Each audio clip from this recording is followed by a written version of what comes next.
Ballpark Nation presents 5, 4, 3, 2, 1.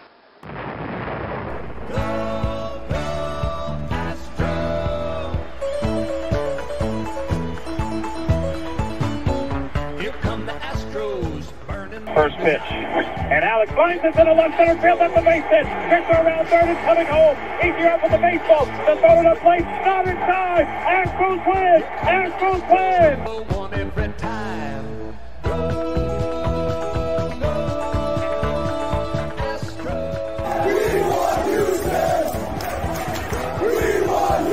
Alvarez hits a high drive center field. Beerling's back.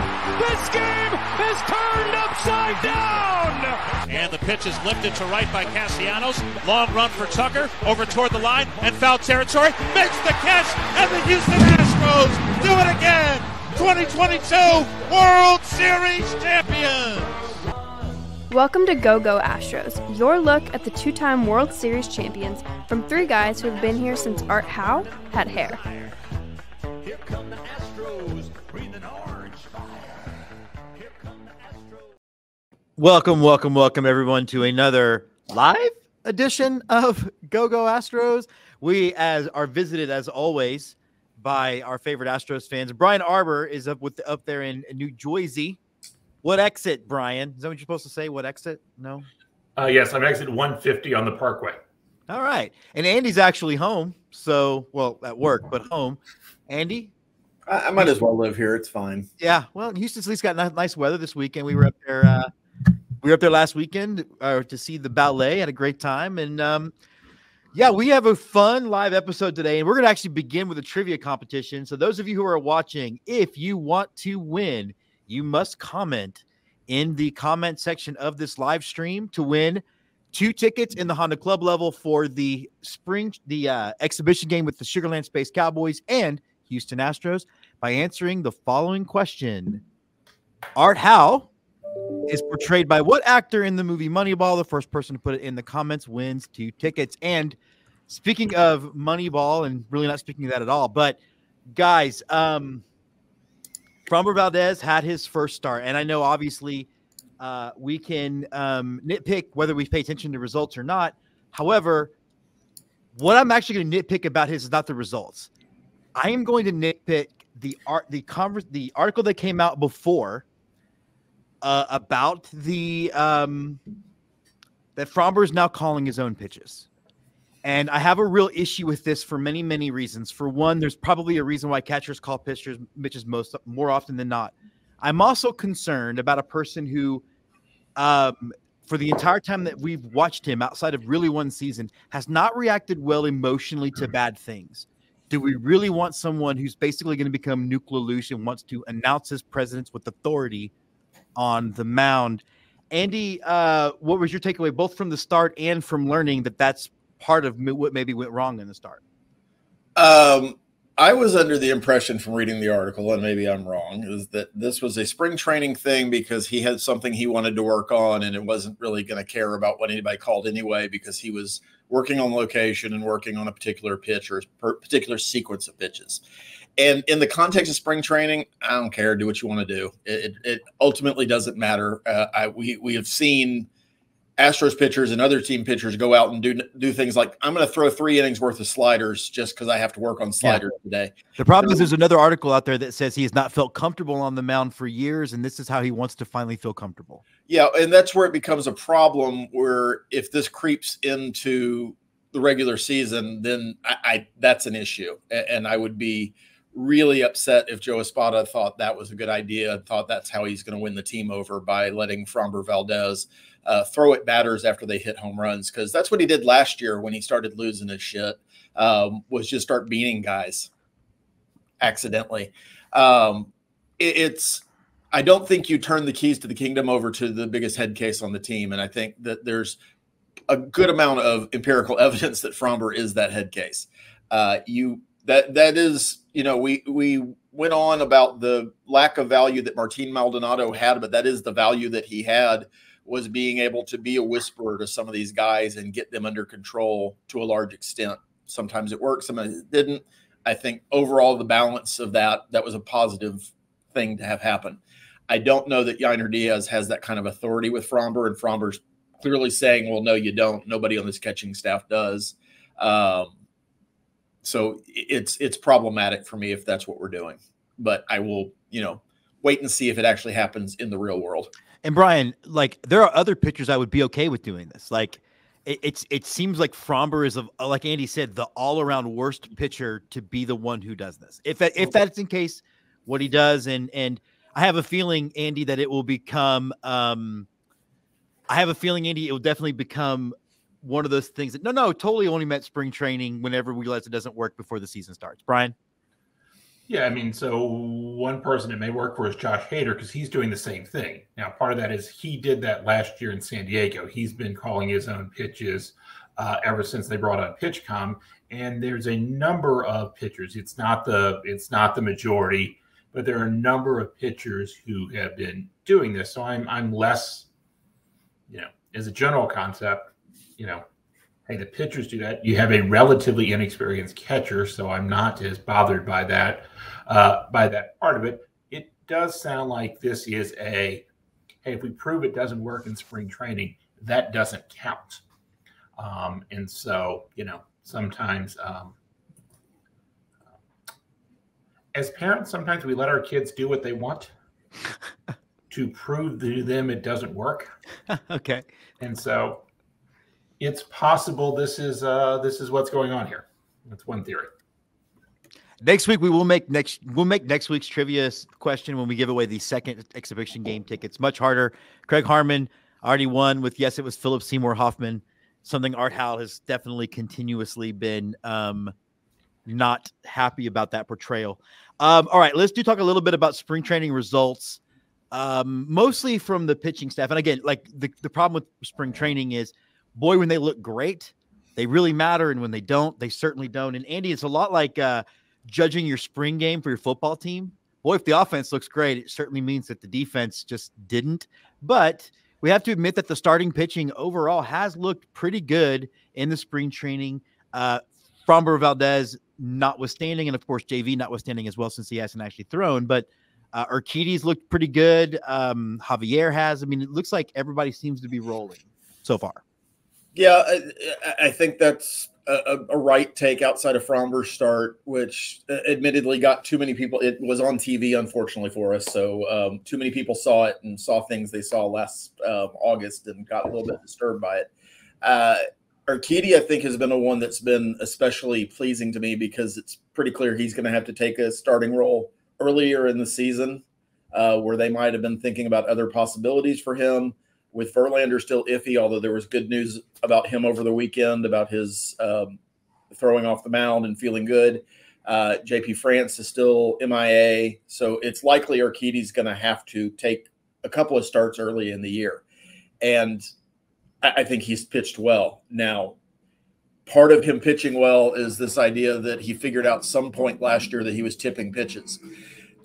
If it takes you an entire offseason for somebody to go, hey, maybe you were tipping pitches, isn't there somebody on the team that's responsible for saying, hey, maybe you're tipping pitches like after a start or maybe mid-game? Can we do that anymore? Or is that something that got banished when the Red Sox guy got fired? Because he's the only one who did anything. We're not going down that wheel. Brian, do you have a response to that about the whole tipping pitches thing? I often find that to be I'm not sure it's actually happening. I often think it's a good way to say to a pitcher, hey, if we do something a little different here, it'll work better. And it's better to say this because it's not your fault than, well, your pitching sucked. Yeah. I want to talk a little bit more about the pitching, Stu, but we got a pretty large audience watching live, so we're going to go ahead and give away the Tuesday tickets. The Astros finally beat the Braves in 2005 in the playoffs. Who hit? We know it was Chris Burke that hit the walk-off. In what inning? The first person replies to what inning gets the tickets for Tuesday night's Space Cowboys game because I'm too old to make the trip up and back in one night. One of the things that we were talking about was the importance of Christian Javier. Christian Javier has also looked really good this spring. Brian, you talked about it in your Substack, not the most recent one, but I think the one before that, about how key that is. I think you and I have both been pretty high on Christian Javier's upside last season notwithstanding. So how are you feeling about what you're seeing so far? Yeah, encouraging. I mean, when people talk about the Astros pitching in 2023, I often hear they didn't have enough depth, and I have some mild disagreement with that because the depth turned out to be better. Hey, J.P. France was about as good as we could have expected. Some random guy out of AAA to be, and he turned out to be a little better than a random guy out of AAA. The big problem is the guys we expected to be better weren't high quality major league starters, and Christian Javier is at the top of that list. So, the question is, can he get back to what we saw in previous years? Obviously, for Javier throughout his career, control has been a big issue.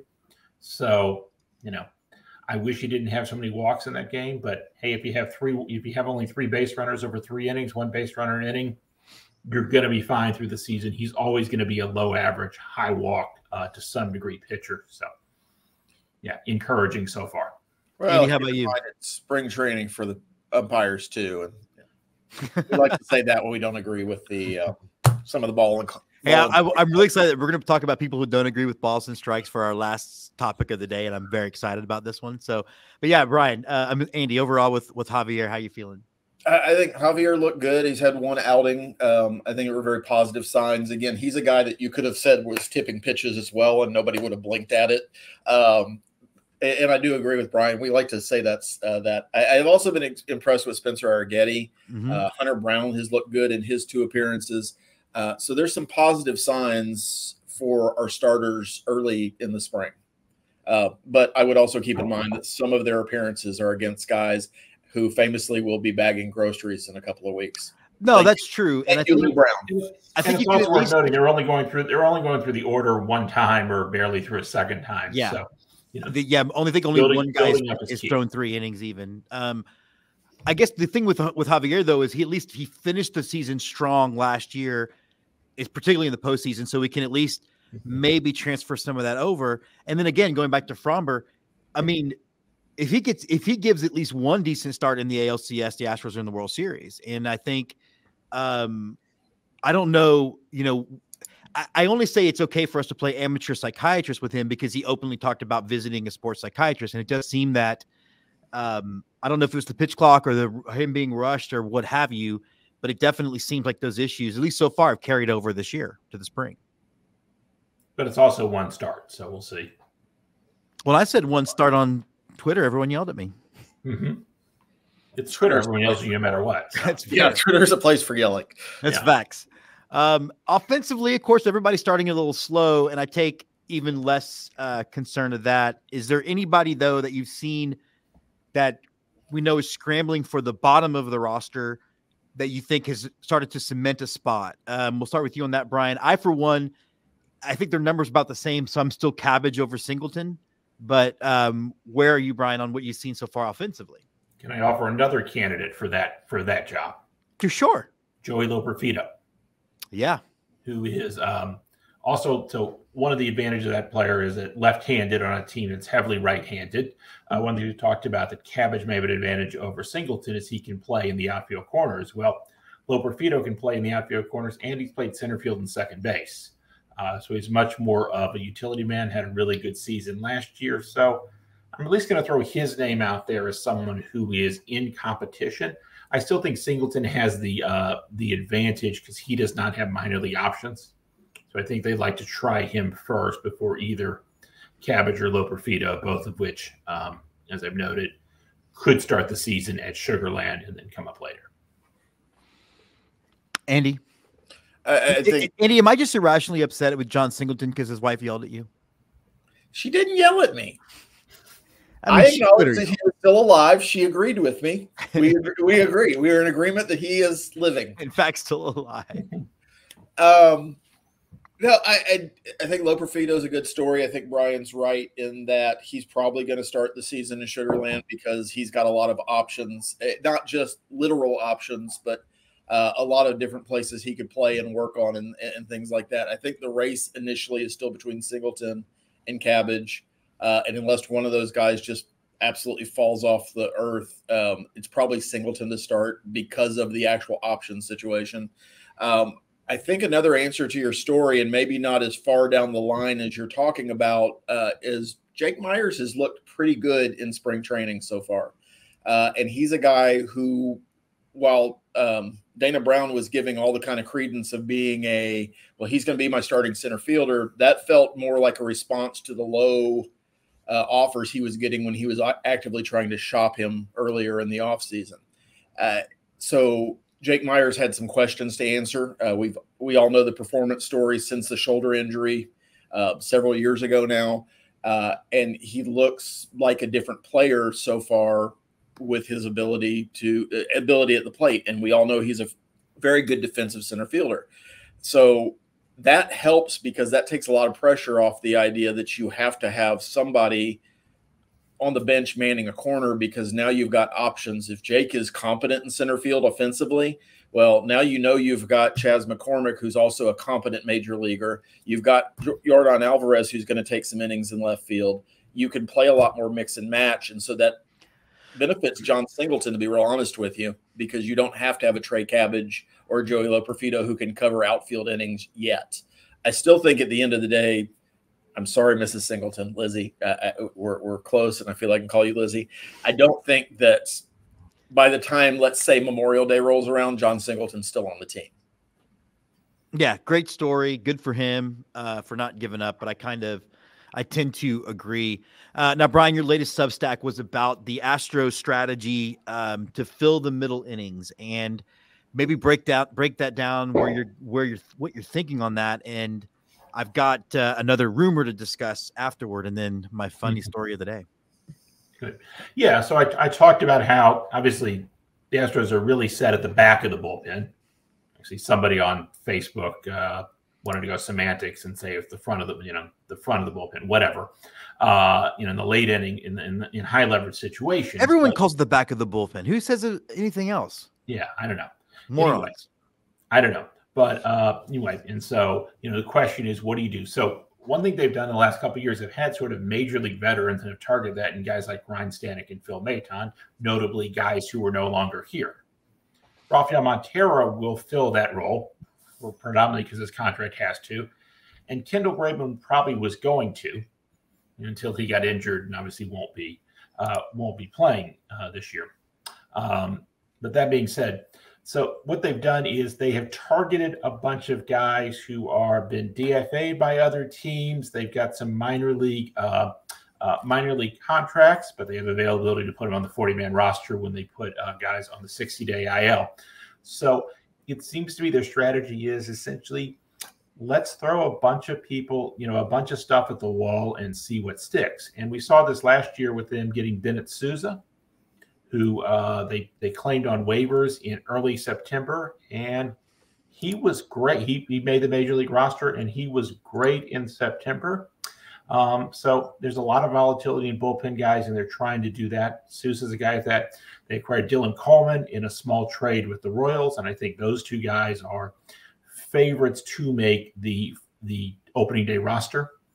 Though we'll see what happens because they've got a lot of possibilities, and notably with a bunch of these guys, they've got a lot of minor league options, including with some of their young pitchers. So young pitchers from inside the system. So that to me is the strategy of how to deal with, again, the 5th, 6th, 7th, and 8th spots in the bullpen, whatever we want to call that. Andy, what about you? I mean, I even though Sousa's had a rough spring so far, I really feel like like you said, Brian, he was great in September, and I feel like he will be an anchor to the middle end of the bullpen, middle part of the bullpen. I think that some of the guys you're going to see that are guys that have been around the system for a while that we don't think about a lot. Ronel Blanco, I think, is going to play a key role in those middle innings, at least early in the season. He's a guy who can give you a spot start. He's a guy that can pitch middle relief and go more than 1 or 2 innings if you need him. So I think he's important. With Viagra, I can go more than 1 or 2 innings. You should see a doctor. Well, I guess not now with the pitch clock. You don't have to. I think Brandon Belak's another option for those middle innings that has shown well so far, and again gives you some flexibility because he can start and probably will have to start early in the season if Verlander and JP France aren't back, but also as a guy who can give you multiple innings in the middle of a game that are serviceable. These aren't lights out guys, although Blanco could be if he could harness his stuff. But they're guys that are competent and can get you through and can eat up a few innings to get you through to that back end of a bullpen in a game. And some of this is on the offense too. So convoluted thinking, but yes, you pitch in a vacuum, all that kind of fun stuff. But if you know your offense is scoring runs, which we didn't always know last year, there's a lot less pressure on those middle guys. They just have to keep you in games. I think that's part of the problem with Framber last year is the offense kind of sputtered even after Alvarez and Altuve came back a little bit, and Brian's going to tell me I'm wrong, and they outperformed the major league average as soon as both of those came back. But I think that pitchers are a weird breed of individual, and they put a lot of pressure on themselves to hold teams to 0. And that's not always a tenable solution. And so if you can pitch free and easy and, oh, well, I gave up a run, but that's okay because I know we're going to get it back, or we already had a 4-run lead, that's a little bit different than I've got to hold them completely shut out all the time and never allow a base runner or I will be killed. And I think some of the hair on fire stuff came from maybe a lack of leadership from the manager role last year when it came to dealing with bullpens and pitching decisions, which hopefully is better this coming year. We'll see. But I think there's some guys that are stepping up so far in spring training. Again, it's way early, but there's some positive signs. You mentioned the Astros, just having to keep them in ball games. And one of the things I appreciate about Dana Brown was he talked about how the starters just have to give quality starts. They don't have to, with the way the back end of the bullpen lines up, with the way the offense lines up, there's a lot of advantages to just keeping them in the game.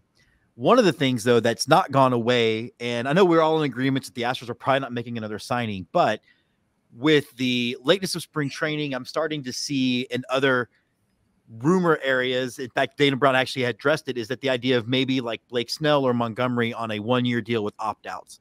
If that's something you could do, Andy, which feels like a chips all in move, is that something you would do, or do you trust what you have in spring training right now? Based on nothing more, I would. I don't love Blake Snell, and it's a lot more about just his personality, the way he looks like one of those trailer park rednecks. So maybe, but Jordan Montgomery then. Yeah, I mean, I'd be fine. Let's say Jordan Montgomery. I'd be fine with that. I think he answers a question. I think he's shown that he can be competitive in big moments. I think he's at a part of his career where he's going to put up good numbers. And we have uncertainty with, let's be honest, Dana Brown is really counting on Lance McCullers Jr. and Luis Garcia to come back. He is new around here, isn't he? Yeah, I mean, and he is. And it's already kind of being spoken. Well, that's going to be our midseason acquisition. We're going to get 2 starters back around the All-Star break, and they're going to be fantastic. And I just don't know that you can realistically count on those guys. Not because of anything Luis Garcia has done in his history, just because we don't know. With McCullers, it's a whole different thing. And so if you can get a proven frontline starter even for a year and it doesn't just kill you for some other reason, it's not like we're going to be losing. I don't think we lose with Montgomery a draft pick or anything like that. There's no additional compensation. I don't. Snell. Yeah, I don't. It's another reason I don't like Snell. But if a Jordan Montgomery, I would say I would be all in for that. I don't think he's a bad clubhouse guy either. I do think Blake Snell probably is, but that's just my own personal bias. But yeah, I'm not opposed to that sort of thing. But again, it's Jim Crane's money, and even a 1-year deal is going to cost you some of that money. So yeah, we all like to spend the owner's money. But he doesn't have ring nights this year. He's probably like, man, we used to sell out on Wednesdays because we had ring nights. Brian, I know that the prevailing wisdom amongst all of us is probably not, but with the way the market has changed, can you see it working out with a 1-year deal or 3-year deal with 2 opt-outs like has been signed by a few people recently? Yeah, possibly so. I mean, I think the big thing here is the Astros are, as best I can tell, over budget.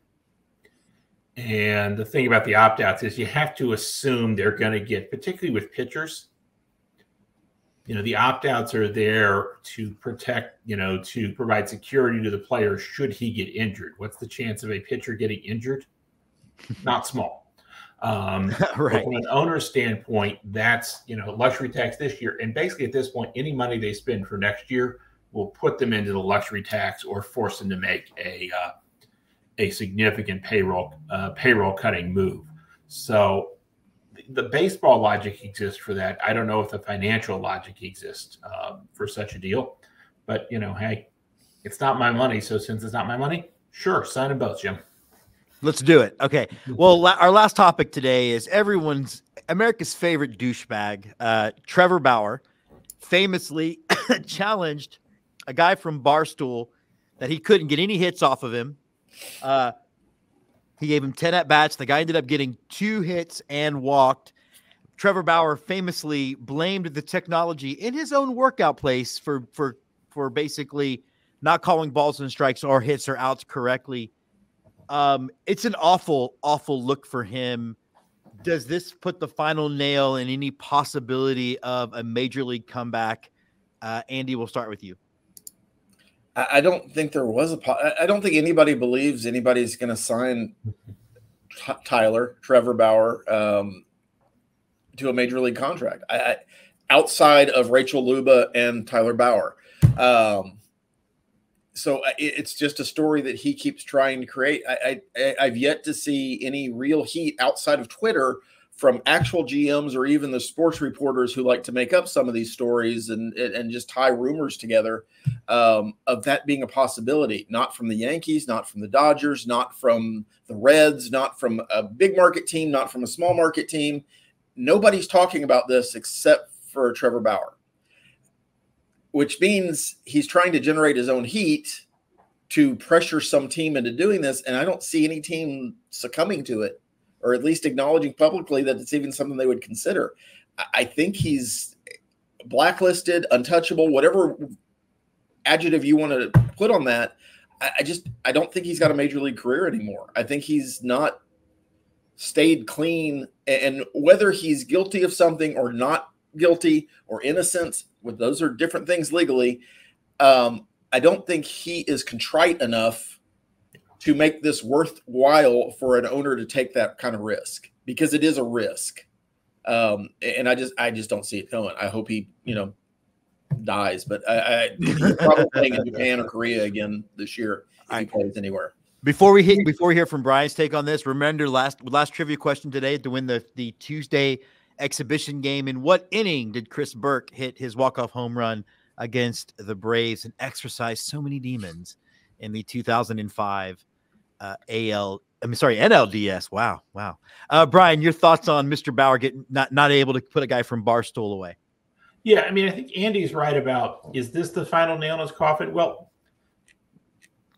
no, because Bauer himself is putting the nails in because he continues to act like a litigious jerk.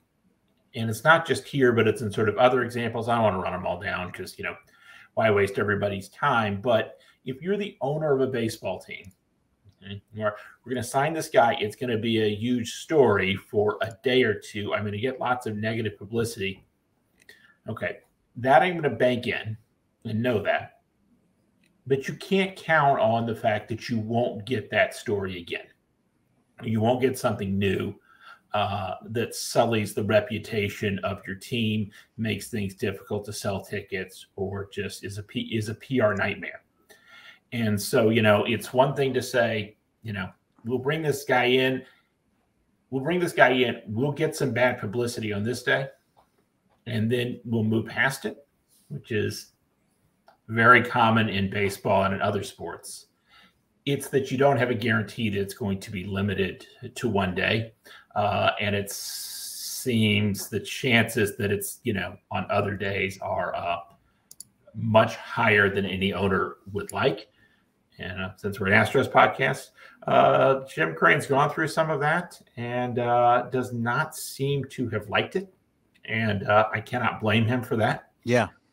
So I think, specifically from an Astros standpoint, they want to avoid it because they've shot this bullet on Roberto Osuna, and it's had much larger consequences than they anticipated at that time. Yeah, and I think obviously you're referencing the Osuna situation, and at least Osuna kind of kept his mouth shut about what it. You're right. I mean, Andy's right. Is that he wasn't the future? He wasn't the future PR problem. No, exactly. And before we do get out of here and do our final thoughts, congratulations to Danny for winning our Tuesday night tickets to see the Astros and the Sugar Land Space Cowboys. Both of you guys just messaged me somewhere, somehow on Twitter or whatever with your MLB Ballpark app email, and I'll get those 2 tickets sent over to you. I've got a final thought, but I'm going to go last because actually I'm going second to last. We're going to let Brian go first. Any final thoughts before we get out of here for the week? Yeah, I would like to thank the production crew from Space City Home Network this week who were broadcasted, and the Astros put out all the games from the Astros College Classic. But they also had a field microphone a little too close to some hecklers, and I got to hear some of their finest work in quite really stereo. So really an excellent job there that really added to the broadcast. Brian, thanks for not bringing up that weekend earlier in the show, though. I appreciate it. Do the LSU fans sing neck at baseball games too? So the average LSU fan at a baseball game is we would bring down the average age. Yeah, that's true. No, that's true. Like I was all over Houston, and they were everywhere, and they're all. Oh yeah, and it's true. Like go watch, they'll play. Go watch them next weekend. It's again. As we've learned, LSU fans be like that. So only the men is the answer to Andy's question. My final thought is, like, we're definitely still raising money for Ballpark Nation. We are going to be launching a new perk today just for Astros fans. For a donation, you can get 2 tickets to a selection of games for this season in the Honda Club level. More information on that coming on social media just a little bit later. And Go Astros. Andy, last word is yours. I don't know how I can follow any of that other than to say that while you two got to enjoy the Astros and Space City production of your college tournament, I got to enjoy the Rangers and Flow TV because the Rangers production is horrible. But my Aggies went 3-0 this weekend and proved that NIL is a good thing. Thank you, Braden Montgomery. So go Astros. All right, that wraps us up. Next week is a little in doubt whether we're having a show or not. We will get back to you next week. Until then, have a great week and go Astros.